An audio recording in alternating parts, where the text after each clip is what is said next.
에스겔서 5장 1절부터 4절까지 읽겠습니다. 너 인자야, 너는 날카로운 칼을 가져다가 삭도로 삼아 내 머리털과 수염을 깎아서 저울로 달아 나누어 두라. 그 성읍을 에워싸는 날이 차거든 너는 터럭 3분의 1은 성읍 안에서 불사르고 3분의 1은 성읍 사방에서 칼로 치고 또 3분의 1은 바람에 흩으라. 내가 그 뒤를 따라 칼을 빼리라. 너는 터럭 중에서 조금을 내 옷자락에 싸고 또 그 가운데에서 얼마를 불에 던져 사르라. 그 속에서 불이 이스라엘 온 족속에게로 나오리라. 아멘. 기도하겠습니다. 하나님 말씀이 어둠의 길을 가는 우리의 바르게 인도할 빛이라는 것을 이 시간 우리가 마음에 두면서 오늘 이 말씀이 우리를 어떠한 길로 인도하는지 그 깊은 뜻을 알아가게 하시고 우리가 나아가는 삶의 그 방향들이 내가 원하는 내 인생, 내 뜻을 이루어가는 그곳이 아니라 하나님이 나를 붙들어 이루어 가시는 그 뜻이 성취되어지는 오직 그 길로만 이끌려갈 수 있는 저희가 되게 해주시옵소서. 예수님 이름으로 기도합니다. 아멘. 하나님께서 그 선지자를 세워가시고 하시는 일들 하나하나가 우리로서는 쉽게 납득할 수 없는 그런 행동들, 그런 방법들이 도입되고 있습니다. 우리가 생각하는 그 선지자 역할은 이스라엘 가가지고 죄를 외치고 그 때문에 때리면 맞고 죽이면 순교하고 이제 그러면 그것이 선지자다운 것이고 또 선지자 지책에 걸맞는 것이다, 이런 생각들을 좀 많이 할 수가 있습니다. 근데 하나님은 에스겔에게는 이상한 행동들을 좀 많이 하게 하시죠. 앞에는 390일 동안 왼쪽으로 누워 지내고 또 40일 동안 오른쪽으로 누워 지내라 이렇게 하시더니 또 뒤에는 인분으로 구운 부정한 떡을 또 390일 동안 먹어라 이렇게도 말씀하시고요. 오늘 본문에는 또 날카로운 칼을 가져다가 머리털과 수염을 다 깎아버리고 그걸 저울에 달아서 나누어 두라, 또 이런 얘기를 하십니다. 도대체 선지자가 왜 이런 행동을 해야 되느냐는 것이죠. 선지자가 행동하려면 고상한 행동을 해야만이 백성들에게 존경도 받고 또 본받을 수도 있고 할 것인데 하나님께서 지시한 행동은 고상하지도 않고 본받을 만한 그런 행동도 되지가 않습니다. 오히려 정신 나간 미친 사람 취급받기 딱 맞는 그런 행동들을 하나님이 요구를 하고 계신단 말이죠. 어떻게 보면 하나님은 그 선지자의 체면이나 자존심 같은 것은 전혀 염두에 두지 않고 있는 것처럼 그렇게 보이기도 하죠. 근데 그게 맞습니다. 하나님은 뭐 선지자의 체면, 자존심 이러한 것들을 안중에 두지도 않습니다. 이 말은요, 하나님께서는 우리의 체면을 세워주고 또 자존심을 세워주기 위해서 일하지를 않으신다, 이러한 뜻도 되는 겁니다. 만약 하나님이 우리의 체면과 자존심을 세워주기 위해 일하신다면 어떻게 해야 되겠습니까? 우리의 체면, 자존심 돈이지 않습니까? 돈을 몽땅 줘야 되고 또 목사의 체면 교회가 되거든요. 교회를 부흥시켜 줘야 될 겁니다. 근데 신자에게 체면이 되고 정말 신자의 자존심은요, 딱 하나입니다. 믿음으로 사는 것밖에 없습니다. 그게 신자의 체면이고 자존심이에요. 세상 누가 뭐라 한다 할지라도 하나님께서 내게 알게 하신 그 믿음 붙들고 그 믿음이 인도한 대로 살아가는 겁니다. 그게 여러분의 자존심이 돼야 돼요.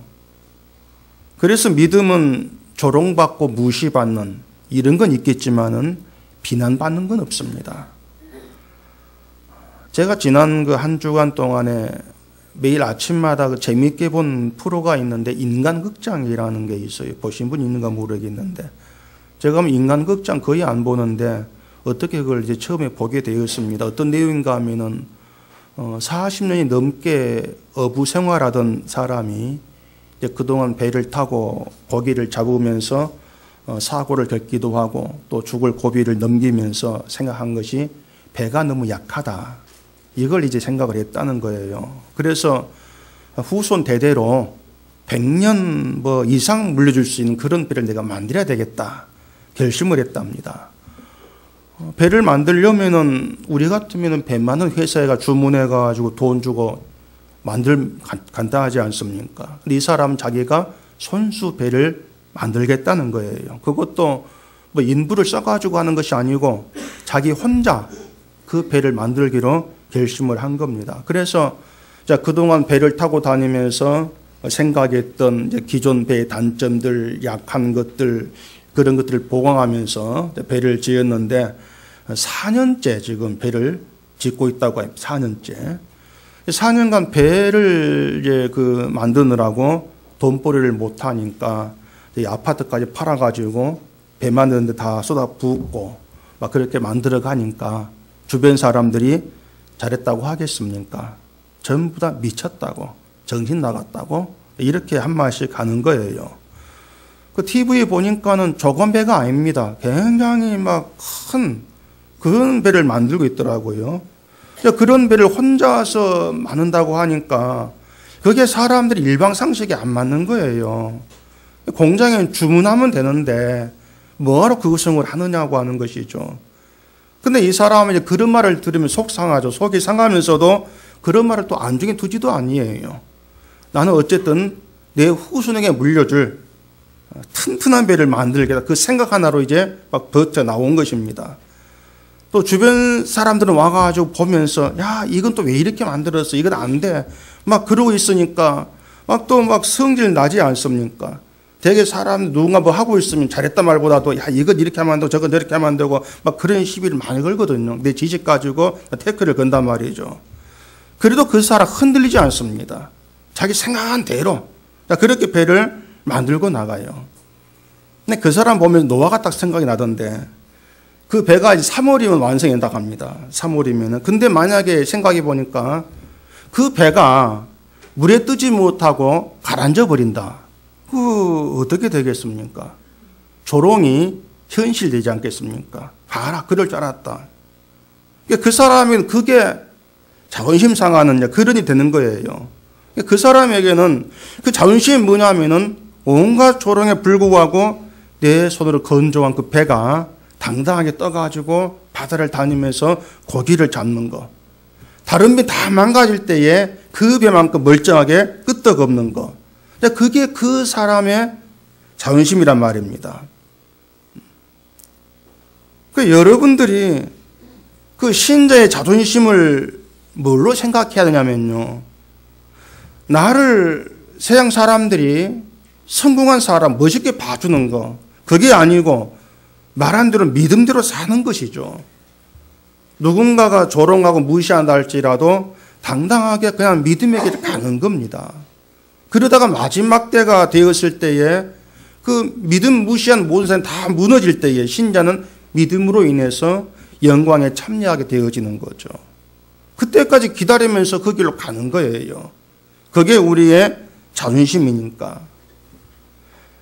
그래서 신앙이라고 하는 것은요, 현재의 나를 세상에다가 멋있게 보여주는 게 아닙니다. 그게 하나님의 일하심이 아닌 거예요. 여러분 자신을 이 땅에 멋있게 내놓고 보여주는 이것이 여러분 역할이 아니라는 겁니다. 여러분들은 예수님만 높이면 돼요. 그게 신자니까. 근데 예수만 높이면 된다는데 나도 덤으로 높임받고 싶어 하더라는 것이죠. 근데 신자가 높임받을 때는 앞서 말한 대로 세상 마지막 영광이 드러나고 믿음의 가치가 드러났을 때 그때 신자가 높임받게 되어 있습니다. 그때까지는 조롱받고 무시도 받는 그런 길을 가면서 예수만 높이고 증거하는 그 역할자로 우리가 세움받았다. 그 사실을 놓치면 안 되는 겁니다. 오늘 본문에 보면 하나님이 에스겔에게 날카로운 칼을 가져다가 머리털과 수염을 깎아라 지시를 하지 않습니까? 우리가 생각할 때에 머리털과 수염을 깎는 거 그게 크게 곤란한 문제는 아니다 이런 생각이 들 거예요. 까짓 거 머리 밀어버리면 되는 것이고 수염도 안 기르니까 깎을 필요 없을 것이고 별 그렇게 까다로운 문제가 아닌 것으로 다가올 겁니다. 근데 에스겔에게는 이게 다른 문제가 되는 거예요. 또 이스라엘 백성들에게도 머리를 깎고 수염 깎는 것은 쉽게 생각할 그런 문제가 아닌 겁니다. 이 에스겔이 원래 하는 일이 뭐였습니까? 에스겔이 원래 했던 일이 뭐예요? 1장 3절 보면 제사장 일을 하고 있었습니다. 근데 머리털과 수염을 깎는 것은요, 이 제사장에게는 굉장히 심각한 일로 다가오게 되어 있습니다. 그것은 레위기에 있는 규례 때문에 그래요. 레위기 21장 4절 한번 찾아보세요.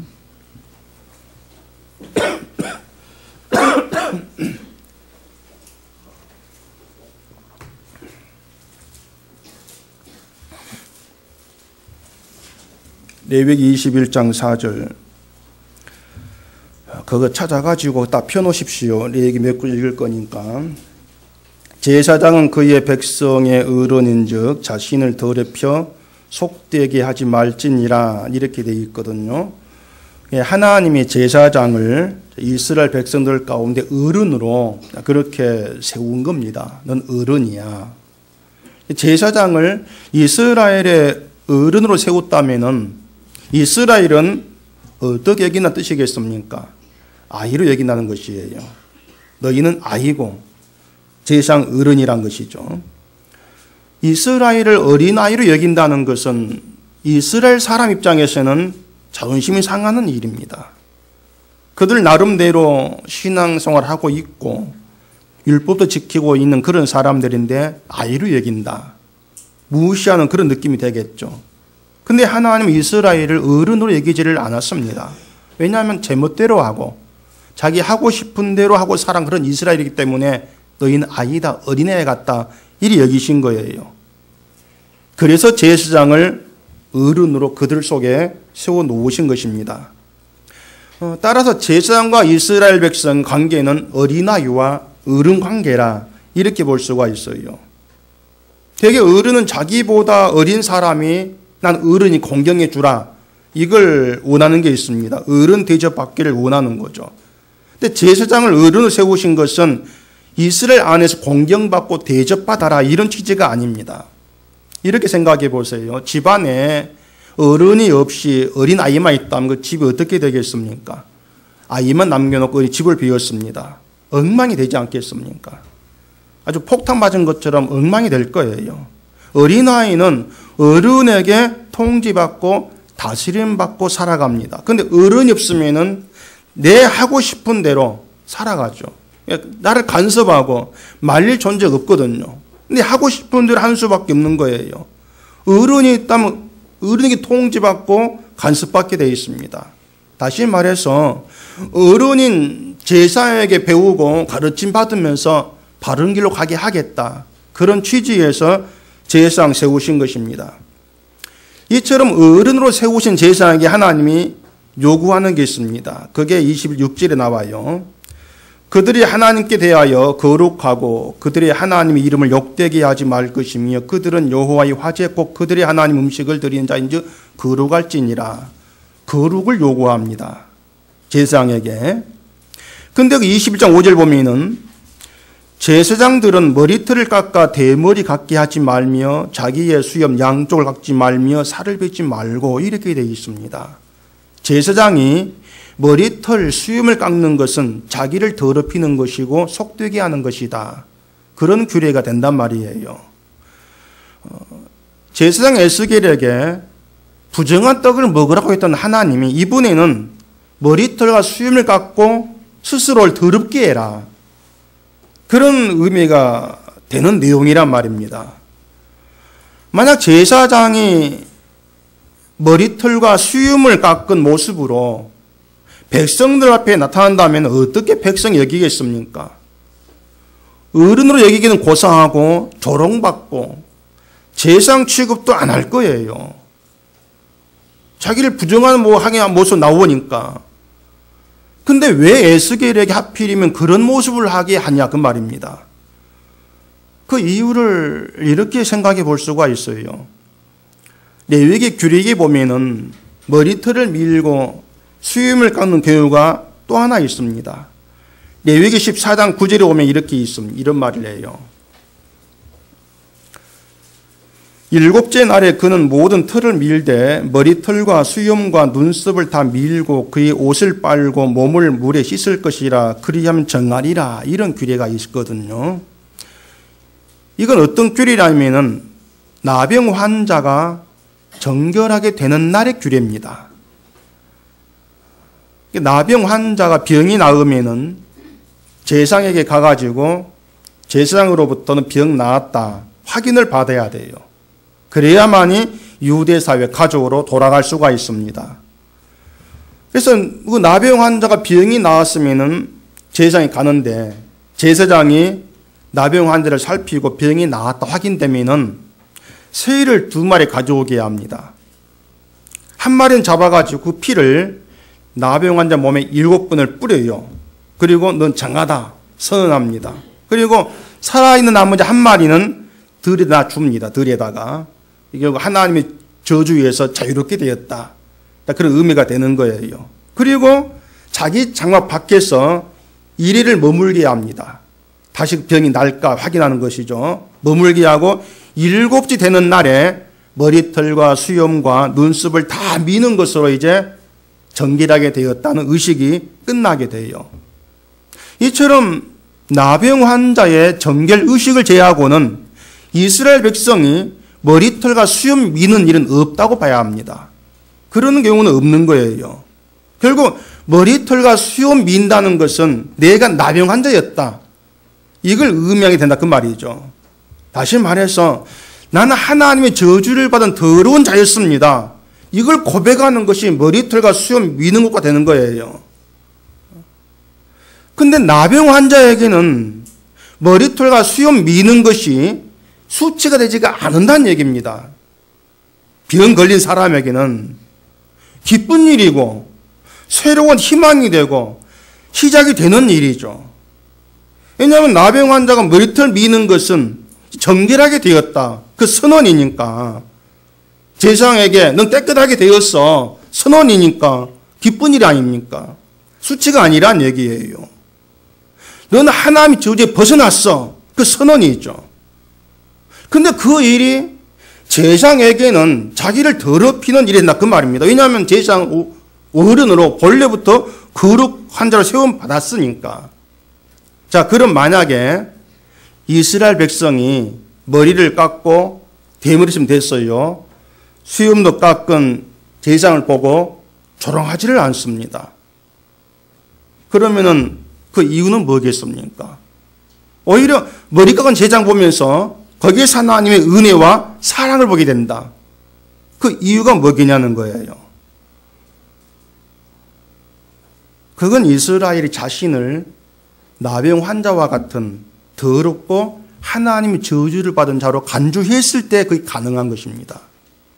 왜냐하면은 지금 현대의학은 나병이라고 한 치료가 되죠. 근데 고대에서는 불치병입니다. 이것은요.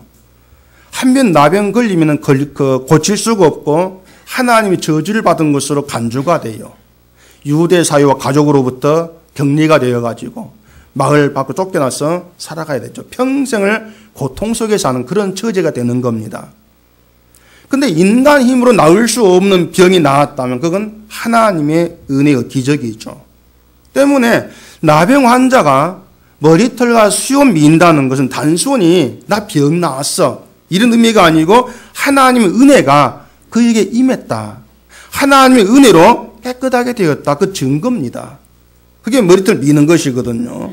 따라서 머리털과 수염 깎은 제사장을 보고서도 그를 조롱하지 않고 오히려 그 모습에서 하나님의 은혜와 사랑을 생각하게 된다면 그건 나병 환자처럼 더럽고 저주 아래에 있는 자신 내가 하나님의 은혜로 정결하게 되었구나. 이걸 생각했을 때 그런 사람에게만 가능한 모습이라 그런 얘기입니다. 그런데 이스라엘 백성이 그런 생각했냔 말이에요. 그렇게 생각할 자질이 못 되는 겁니다. 이스라엘은 자기들을 더러운 여기지를 안 했습니다. 예루살렘이 엉망이 되고 바빌론에 끌려와 있으면서도 자기의 문제는 생각지를 못하고 하나님이 도우셔가지고 돌아가게 할 거야. 헛된 희망만 가지고 있었죠. 그렇기 때문에 그들을 기다리는 것은 심판밖에 없는 거예요. 하나님이 원하시는 것을 내어놓지 못하는 그들에게 심판이 임한다는 것이 하나님의 선언이란 말입니다. 그 2절 보면은요.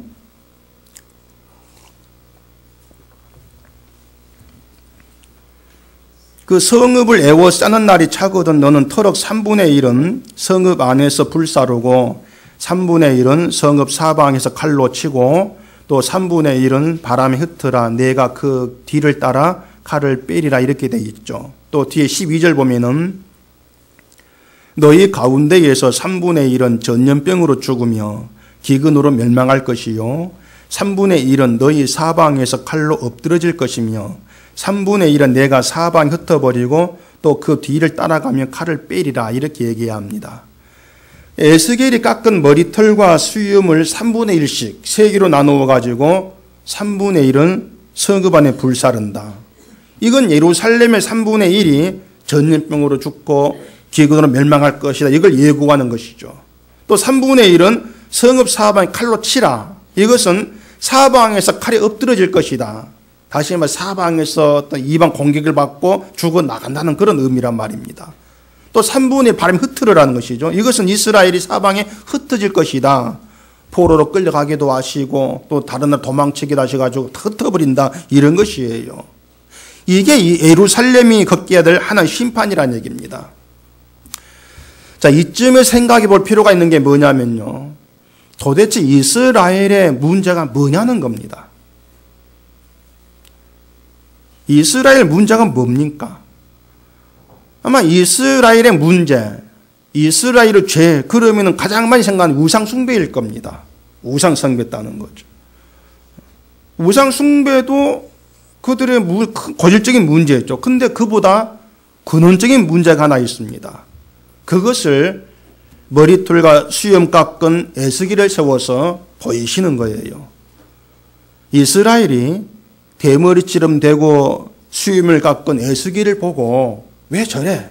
조롱을 한다면 그것은 그들이 하나님의 은혜와 사랑을 알지 못하는 증거라겠습니다. 그리고 그 이유는 자기들 더러운 존재라는 것을 보지 못하기 때문이라고 했죠. 한마디로 말해서 3분의 1에 담긴 심판의 의미가 뭐냐면은 하나님의 은혜를 알지 못한 세상을 향한 하나님의 진노, 분노라는 것이죠. 하나님의 은혜를 알지 못한다 그것입니다. 예루살렘 성이 심판을 받는다면은 이 세상에는 심판을 받지 않을 곳은 한 군데도 없습니다. 예루살렘은 하나님을 최고로 섬기는 거룩한 성지 같은 곳이거든요. 그런 예루살렘이 심판을 받고 이스라엘 심판을 받는다면은 이 땅 어디에도 구원받을 자격이 있는 존재는 아무도 없다는 그런 의미가 되어지는 거예요. 따라서 세상이 심판을 받을 수밖에 없는 이유는 하나님의 은혜와 사랑을 알지를 못하나 그겁니다. 우리가 세상을 향해 악하다 하지 않습니까? 왜 악하다고 합니까? 세상을 왜 악하다고, 뭐 때문에 악하다 하냐 말이에요. 단순 예수 안 믿으니까, 악한 일을 많이 하니까 그러겠습니까? 로마서 1장 21절에 보면은 하나님을 알되 하나님을 영화롭게도 아니하고 감사치도 아니하고 바울이 그렇게 얘기합니다. 홍수 심판 후에 하나님은 다시는 물로 심판하지 않겠다 언약을 세웠습니다. 그 언약을 세우신 것은 하나님만 높이라 그 뜻이에요.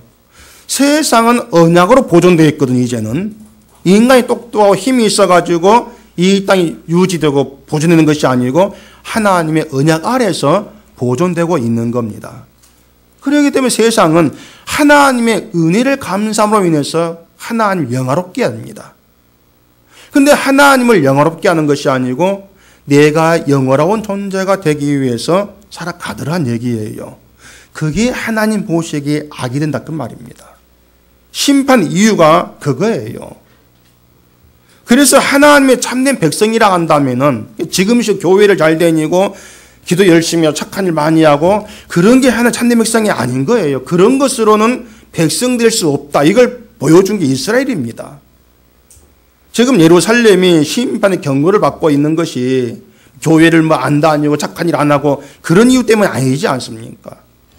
이유가 뭐라겠습니까? 하나님의 은혜를 모른다는 것이에요. 그게 이유예요. 은혜를 모른다. 우리가 생각하면 이스라엘이 하나님의 은혜를 모른다는 것이 얼른 납득이 안 될 수가 있어. 그렇게 철저하게 섬기고 믿는 사람이 어떻게 은혜를 모를 수가 있느냐. 근데 몰랐습니다. 그게 우리의 얘기일 수 있다는 거예요. 우리 얘기다는 거죠.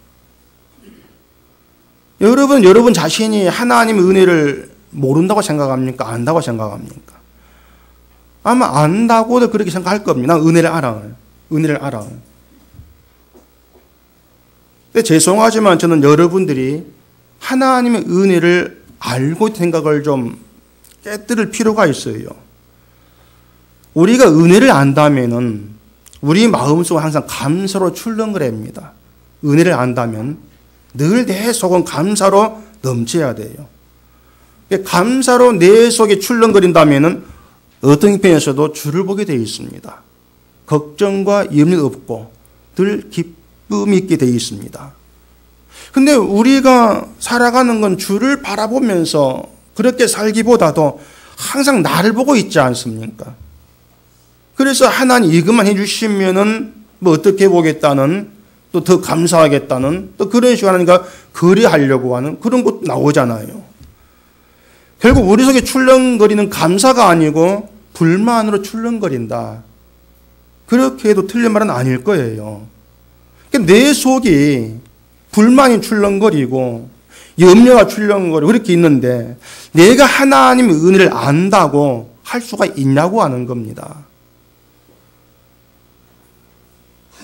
안 믿는 사람과 똑같이 뭐 걱정할 거 다 하고 그렇게 살아가는데 은혜를 안다. 솔직히 우리는 그렇게 얘기할 수가 없는 거예요. 정말 딱 분명히 말하고 우리는 은혜를 안다고 할 뿐이지 은혜를 아는 사람으로는 못 살아가고 있습니다. 근데 다행스러운 게 뭔지 압니까? 그처럼 믿음도 없어 보이고 정말 미련하게 보이고 어리석게 보이는 그런 우리에게서 하나님이 떠나가지 아니하시고 늘 가까이 오시면서 함께 주신다는 겁니다. 그게 다행스러운 거예요. 그게 얼마나 고마운지 모른단 말입니다. 우리는 하나님이 은혜를 베푸셔서 살게 하시고 사랑하시고 지키면서 하루하루를 잘 지내도록 해주시는데 우린 그런 은혜, 그런 사랑도 늘 잊어먹고 살아가요. 잊어먹는데도 하나님은 더 풍성하게 부어주시더라 그런 얘기입니다. 잊어먹어도 풍성하게 베푸시고 결국 우리가 은혜와 사랑을 기억하고 감사하는 그런 사람으로 이렇게 해서 만들어 가시는 것이죠. 그래서 머리털과 수염 깎은 애쓰기를 세우시는 것에 그런 하나님 마음이 담겨 있는 거예요. 너희는 늘 내 은혜를 잊고 너희 마음대로 살아가지만은 나는 너희들 안에 내 은혜, 내 사랑을 남겨놓겠다. 그런 하나님 마음이 담겨 있는 겁니다. 그 마음을 알게 된 사람이 바로 하나님의 참된 백성이다. 이렇게 얘기할 수가 있는 겁니다. 3절 4절 보면은 너는 터럭 중에서 조금을 내 옷자락에 싸고 또 그 가운데에서 얼마를 불에 던져 사르라. 그 속에서 불이 이스라엘 온 족속에게 나오리라. 터럭 중에 또 조금을 옷자락에 싸라고 하죠. 또 그 가운데에서 얼마를 또 불 가운데 던지라 합니다. 그렇게 해서 마지막 최후까지 남겨진 정말 조금의 터럭이 있는 거예요. 바로 그들이 하나님께서 남기신 하나님 백성이라는 것이에요. 남긴 자가 있다는 얘기죠.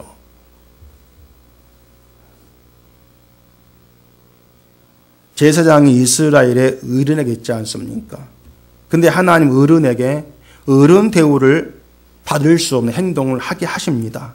하나님의 뜻은 에스겔을 어른 대접받게 하는 것이 아니라 에스겔에게서 더러운 존재인 나를 정결하게 하신 하나님의 은혜와 사랑을 보게 되는 그가 나의 참된 백성이다. 그 사실을 선포하게 하시는 겁니다. 그게 에스겔 역할이에요. 그래서 예수님이 낮은 자의 모습으로 우리에게 오셨던 겁니다. 예수님은 세상으로 대접받기 위해서 오시지 않았습니다. 머리털과 수염 깎인 에스겔처럼 조롱받고 무시받을 그런 모습으로 오신 것이죠. 이러한 예수님에게서 내가 부정한 나병 환자고 하나님의 은혜로 정결케 되었습니다. 이걸 알게 되고 은혜와 사랑을 보게 되는 거, 그게 십자가입니다. 그게 신자라 그 말이에요. 그런 우리에게 어른이 누구겠습니까? 여러분의 어른이 누굽니까? 누가 어른이에요? 어른을 모셔본 적이 없어서 모르겠습니까? 예수님이 여러분의 어른이란 말입니다. 제발 은석교회 아니겠지만은 목사가 어른이라는 생각은 하지를 마세요. 목사가 교회 어른이 아니고 장로님도 교회 어른이 아니고 예수님입니다. 이 땅에 진짜 어른은 없어요. 다들 어린아이처럼 제멋대로 살지 않습니까? 이러한 세상에 진짜 어른으로 오셔서 하나님 나라만 소망하는 그런 삶을 보이신 분이 예수님이에요. 우리는 어른이신 예수님께서 어떻게 사는 것이 옳은 것인가, 이걸 배우면서 우리의 삶의 길을 바르게 할 수 있는 겁니다. 자꾸 목사가 이제 어른 노릇 하려고 하기 때문에 교회가 엉망이 돼버리는 겁니다. 한 가지 더 놀라운 비밀이 있습니다. 예수님을 어른으로 모시고 예수님께서 가르친 바를 따라서 믿음의 길을 가는 여러분의 한 사람 한 사람이 이 세상에서 어른 자리에 있다는 겁니다. 물론 여러분이 믿음이 좋고 잘나서가 아니에요. 참된 어른이신 예수 그리스도와 함께하기 때문이란 말입니다. 그런데 대접받기 어른은 아닙니다. 조롱받고 무시받는 그 길로 가도록 정해진 그런 어른으로 불려나와 있는 겁니다. 진짜 어른, 세상에 참된 생명이 된 예수를 자랑하라는 그 길로 가라고 우리를 불러놓으신 겁니다. 하나님의 은혜를 모르면 그게 이방인이에요. 오늘 일용할 양식을 주시고 공기 주고 물 주고 감사합니다. 그것만 가지고 은혜 압니다. 그렇게 얘기하지를 마세요. 그런 감사 필요하죠. 근데 진정성이 없는 겁니다. 만약 그게 정말 일용할 양식 감사한 그게 진정성이 있다면은 다른 불만이 없앤단 말이죠. 결국 우리는 늘 은혜도 있고 감사 있고 그렇게 살고 있습니다. 교회에 나오면서 그렇구나. 겨우 기억하고 싶다가도 나가면 또 잊어먹고 그렇게 살잖아요. 그런 우리가 십자가로 말미암아서 정결함을 입었어요. 그래서 우리의 시작도 십자가고 끝도 십자가 돼야 됩니다. 그게 여러분 인생이 돼야 돼요. 여러분 자신을 바라보면 짜증이 납니까? 웃음이 납니까? 아마 되게 짜증이 날 겁니다. 나도 나에게 만족을 못하죠. 왜 이것밖에 안 되는가? 여러분 바라보지 마시고 주를 바라보십시오. 짜증만 나는 그런 나에게 찾아오셔서 나를 붙드시고 정결하게 하신 그 주를 바라보시란 것이고 그 주님만 높이시고 주로 말미암아 하나님 은혜와 사랑을 마음에 간직하게 되는 그가 바로 하나님 백성이다. 그 사실을 여러분 속에 믿음의 내용으로 채워 놓으시고 그 믿음의 길로만 인도받기를 원하는 그런 백성으로 힘써가는 우리가 되기를 바랍니다. 기도하겠습니다. 우리 아버지 하나님, 우리가 주 앞에 나와서 내 자신을 돌아보면은 늘 할 수 있는 말은 미련하다는 것밖에 없습니다. 부정하다는 것밖에 없고 더러운 존재라는 그런 얘기를 할 것밖에 없습니다. 믿음으로 산다는 말도 감히 할 수가 없습니다.